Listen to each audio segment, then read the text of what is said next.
The excavation team saw a pipe going underground in the middle of a dense forest.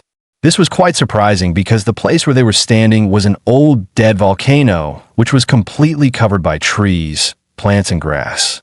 It was decided to send a night vision camera to see inside the pipe. When the camera went inside, after going down about 30 meters, the scene of a very large tunnel was captured. It was the day of March 7th, 2018, and the excavation team was about to see something unique 30 meters below the ground near the city of Lublin in South Poland. Once again, welcome to the videos of InfoX TV. Don't forget to subscribe us. When the camera was turned inside this tunnel, they saw a track there surprisingly. They were still in a dilemma that what is the use of the track here? Then a mine cart standing far away caught their attention. When the local authorities came to know about it, they brought a map of a lost tunnel from the era of World War II. It was found that this tunnel was made about 80 years ago during the era of World War II. It was built in 1910, and for the last many years, local authorities were searching for this tunnel. The entrance of this tunnel was closed by placing heavy stones, after which the soil and grass of years have erased the marks of its entrance. But from inside this tunnel was exactly matching the tunnel seen on the map. Looking at the tracks and mine cuts inside it, it seems that it was used to store goods during the World War. Most of the iron items present in the tunnel had rusted. Tools like shovel, drill bits, and spade were found here in the same condition as they were kept by the soldiers of the Norwegian military 80 years ago. During World War II, there was a fight between countries like Nazi Germany and Japan and countries like America and Britain. During this time, Hitler's army built thousands of underground bunkers. Hitler may have started it, but later the Allied forces also started using underground tunnels and bunkers. During World War II, bunkers had a lot of strategic importance, and their purpose was defense and offense. It was for both. Somewhere their job was to avoid enemy attacks, and somewhere they were used to attack the enemy. These bunkers protected from enemy air strikes and artillery shells and provided a secure base to the soldiers.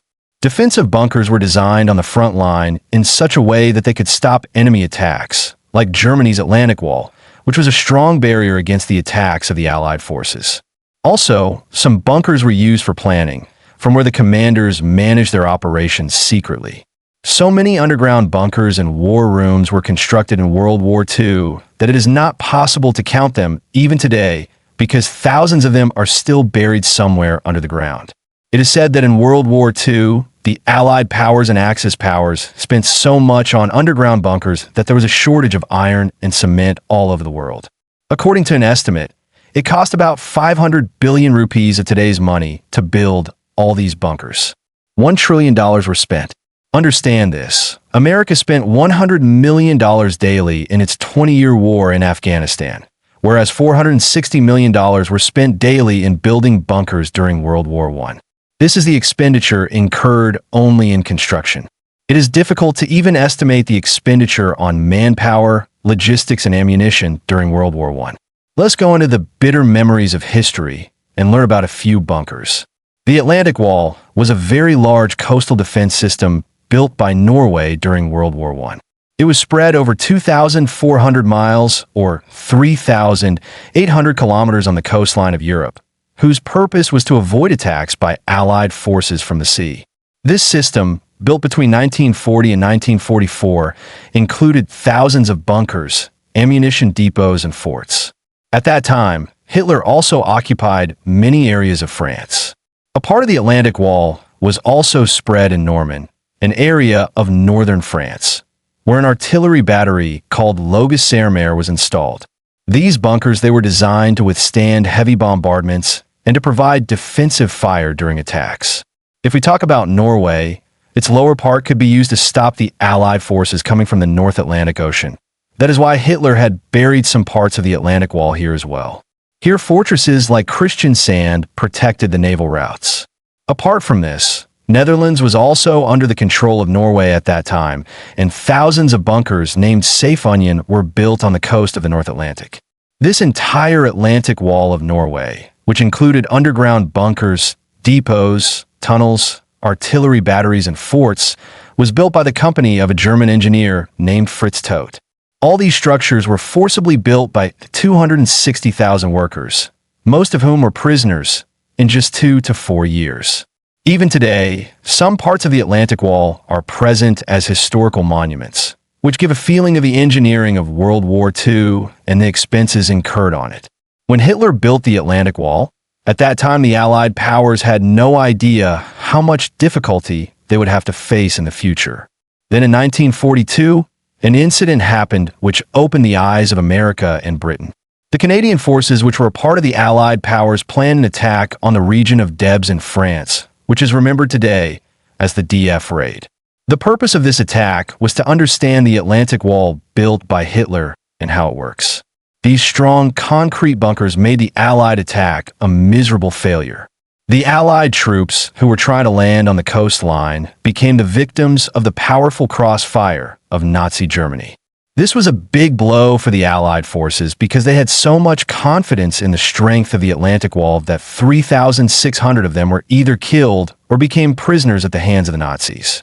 After Deep Raid, the Allied forces understood that if they have to successfully attack Hitler's regime, then they will also have to invest a lot in the planning of bunkers and defenses system. Hence, a lot of money was spent on the construction of bunkers and tunnels in the United Kingdom, France, Soviet Union, and Canada. Churchill War Rooms was built in an underground complex. It was the headquarters of British Prime Minister Winston Churchill during World War I. This complex was designed so that Norway could remain safe from German airstrikes. France's Maginot Line was built after World War I. Here, 2 new underground bunkers and tunnels were built. France was confident that this system would protect them, but in World War II, Germany captured France through Belgium by building the Maginot Line. In the other corner of the world, in Japan, which was supporting Hitler in World War II, hundreds of underground bunkers were dug there too. A whole network was built under the IO border, which included hidden artillery positions, storage rooms, and living quarters. These tunnels were used for surprise attacks during the attack of the Allied forces. The bunkers and tunnels of Onwa were on a larger scale and were more complicated, where thousands of Japanese soldiers would be in position for defense and resistance. This defensive system was designed to deter Allied invasions and kill as many people as possible. The engineering of the bunkers built by various countries during World War II is no less than a miracle. Firstly, there was the war. On top of that, there was a shortage of everything, and along with all these challenges, there was the danger of airstrikes every passing moment, and workers also died of suffocation while constructing underground tunnels.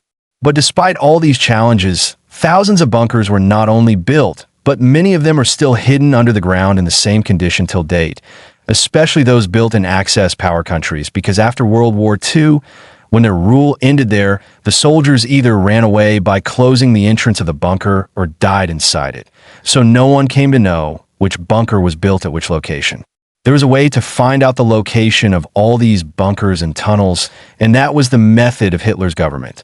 The secret documents present there were either burnt or hidden in a place which was known only to the person who had hidden them.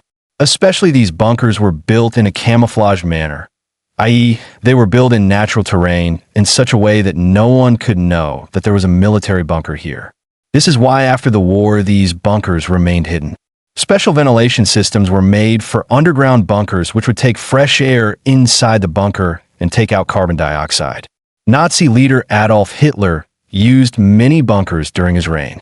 The famous bunkers used by him were Eagle Nest, which is also known as Kielstein House. It was built in Ober-Salzburg, Germany, for secret meetings and relaxation. Using concrete and granite, features like bomb-proof were kept in it. Hitler's second famous bunker was not the Führer bunker in Berlin, but it was the entire headquarters. The bunker was designed in such a way that it was protected from Allied bombing and artillery. Hitler spent his last days here and ended his life here on April 30th, 1945.